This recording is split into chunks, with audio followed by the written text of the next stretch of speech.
Oh, well, as you heard, I've been a realtor a long time and gone through a lot of different markets.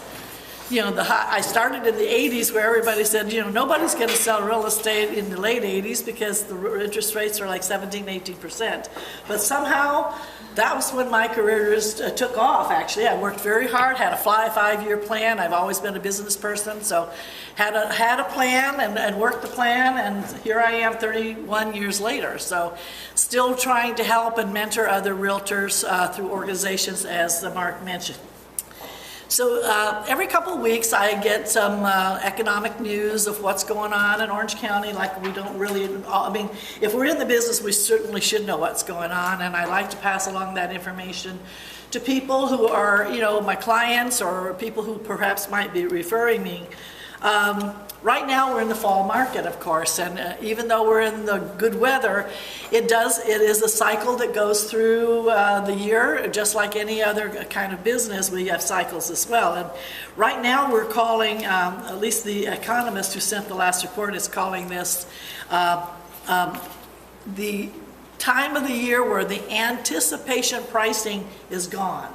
So you might ask, well, what's anticipation pricing? Well, that's when you sit down and you talk to someone and you talk to them about what the last prices were in a house like theirs and in the similar neighborhoods, but they're saying, oh, but we can stretch that price in anticipation of getting more than the last sale. So they want appreciation, of course, and appreciation is there, but it's not in the same percentage as most sellers think they are right now. But that worked better in the market that was a stronger market in real estate, and that's actually mid-February through May. It's not the summertime when people think, oh, let's put our house on the market in the summer, because they think they're going to, in anticipation, that they're going to get a better price, and that's just not true. Because right now the expected market time is about 2.66 months. And buyers are not flooding to their door with multiple offers right now. And it's not been that way too much this year at all. Certain neighborhoods, because it is very local. It depends on the price range, it depends on the neighborhood. But there are some homes that are getting 5 and 6 and 7 offers, but it's not a typical thing. So, and buyers are being more cautious right now because, you know, you're not sure where the interest rates are going. They're a little afraid about prices getting too high again. And, but I think that's warranted to a point. But right now, you know, real estate has always been a good investment, always been a long-term investment. So, but I want to caution people, like the prices that they're hearing about now that are closed are actually houses that probably were sold, you know, 2 months ago, at least 30 days ago, 45 days ago, because that's when they were actually sold and when they were being marketed. Right now, the Orange County inventory has dropped about 2%. Which is also a good thing, because, you know, that with a little bit less inventory, then there's a little more chance that your property is going to sell if you decided to put it on the market right now. Because there's always a situation where a seller needs to sell and a buyer needs to buy. I always say there's always there's better times, but it's always a good time. So right now the demand is down a little bit, about 3 or 4%. So. And if you're interested, I can give you some information about, you know, how many homes are on the market, and this is when I'm going to have to use the glasses. Okay, right now, all homes in Orange County in the price range, let's get into a realistic price range, like say between $250 and $500. That encompasses probably condos and, you know, single-family homes. Right now, as of September 10th, the current active markets, homes on the market in Orange County are 1,349 homes. And those that went into escrow now in the last 30 days are 827. So that's a pretty good percentage that have gone into escrow in that price range. And that price range, the time on the market is less than 2 months because of the price range. But if you get up into where there's from 500,000 to 750,000 price range, There are 1,894 homes in Orange County on the market, but in the last 30 days, 927 of them went into escrow. So with an average time on the market about 2 months. So just to compare that from, let's say, a year ago, it was closer, instead of 2.04 months on the market, it was closer to 3 months on the market. So the market is still strong. It's better than it was a couple of years ago, or a year ago, and even 2 years ago. So obviously houses that are over $1 million is taking closer to 4.5 months. So you're looking at a higher price market. It's definitely going to take a lot longer to sell a home. I wanted to segue into a situation talking about customer service. And I think we all, based on the business, we're all business people.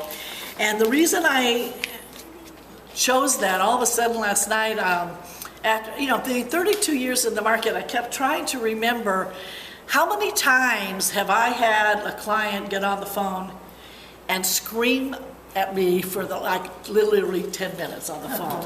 And fortunately, and this is a really good client of mine, but fortunately that doesn't happen too often. And I just kind of wanted to think about what Crystal was saying. Boy, I'm sure she's going to have an earful in the next 30 to 60 days.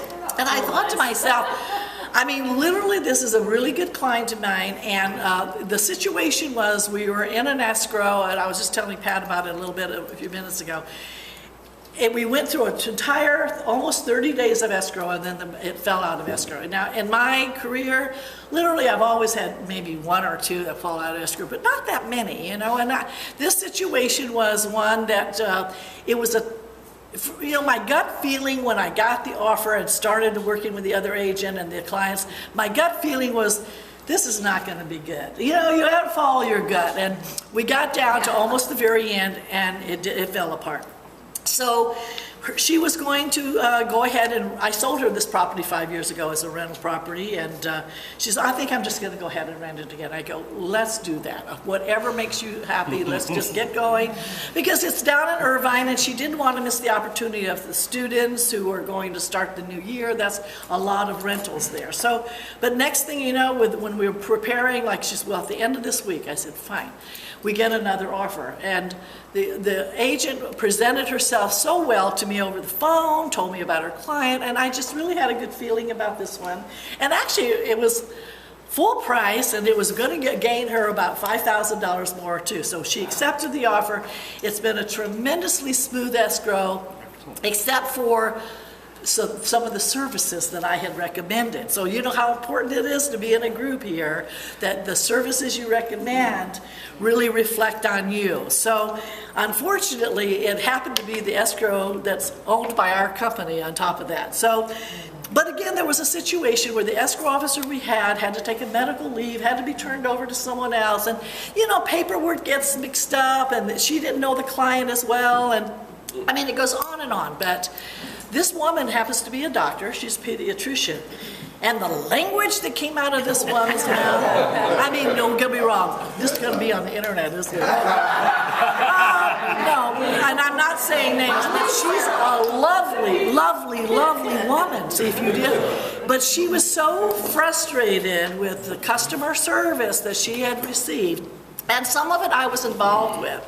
But so what happened then was on Monday when she was expecting her wire for her proceeds, and also she was the beneficiary because she carried, it was in her daughter's name, but she was the beneficiary. She carried the whole loan, and she wanted her $297,000. And she didn't want it by check, she wanted it by wire. But according to escrow, she signed something that said she wanted it by, it was a big mess. So after I literally had to have my phone here, I was just calm, and I let her, I tried to explain to her there's a different terminology that she's, I think we're getting confused here by a beneficiary payoff and net proceeds payoff and all that. So, but what finally got to me was I said, okay, real estate, like any other business, we are a truly service business.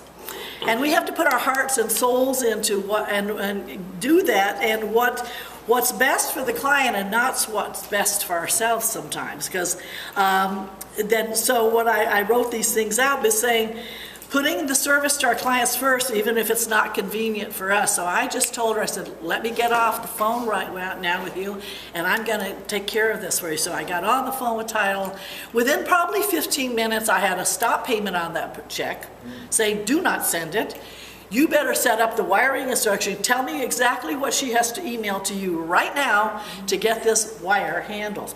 So I did all of that, and emailing her back saying, you know, this is what you need to do, and I went over with her on the phone as well. So it all got handled perfectly well, but what really touched me more is the email I received for her the next morning saying, I truly need to apologize to you, Jean. And I was like surprised to get this, or really, and she said, the only reason I've put up with all this is because of how competent you are and how you took care of me and you handled everything. And I called her back and I said, you have no idea how much that meant to me, because a lot of people will throw all this stuff at us and never really, because she's a really sweet person, and I knew that she was just frustrated. Her daughter's getting married in 2 weeks. She really needed the money. She was getting a lot of pressure from all sides. So I think that what made me think about that is the true customer service from our heart and soul. Because we don't know when that customer walks into us or calls us on the phone what their life, things are going on in their lives that might make them just blow up. And she actually sent an email also to the escrow manager and gave her the whole scenario. But in the final, in fact, I had to write it, I had to print out the email because I want to keep this in my file, you know, you never know. Because she said the only reason I haven't contacted a lawyer is the amazing effort of Jean Tietgen, who had put in the, what she was saying, has put into this situation, and to talk me off the ledge throughout the whole thing. So I just thought that was so funny. And anyway, it's just one of those things that kind of made me think about the customer service that I've given people over the last 32 years, and hopefully they felt like that I was able to solve their problems, because that's what we do in real estate or any other sales job or whatever we have to do. We have customers come to us who have a problem, and they're looking for answers. They're looking for someone who's professional, who's going to listen to them and to make them comfortable, know what the expectations are in this kind of a transaction, and to take care of them. I mean, honestly, I just went into my mode saying, this has just got to be handled. I'm not going to put blame here or blame there, but I want to get the problem solved and get it done as quickly as possible. And she did email me when she got her money all in her account. She's really relaxed now, and now she can concentrate on her daughter's wedding. So I just wanted to put that out there, because as all business people, we just don't really know what people are going through, and our job as salespeople or as business owners is to solve their problems. So with that, I'll close, and if there have any questions, I'm here to help. If not, then I'll close. Thank you.